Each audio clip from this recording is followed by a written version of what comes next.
Constituent असेंब्लीमध्ये आरक्षणाचा मुद्दा ज्यावेळेस आला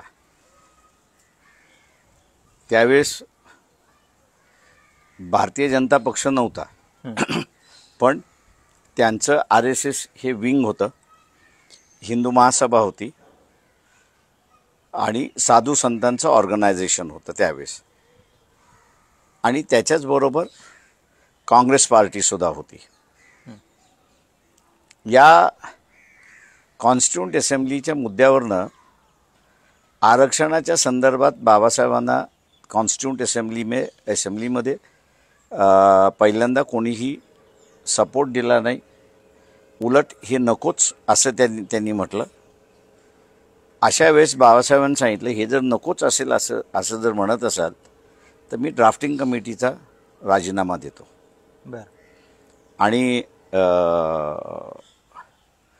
तुम्हाला ज्यांना ड्राफ्ट करून घ्यायचं असेल, तुम्हाला जसं मंजूर करायचं असेल तसं तुम्ही मंजूर करून घ्या.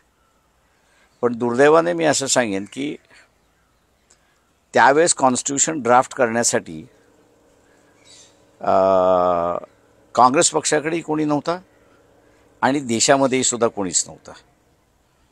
आणि त्याच्यामुळे मग काँग्रेस सरेंडर झाली की अगोदर आलेलं आहे तर तुम्ही असं हे करा.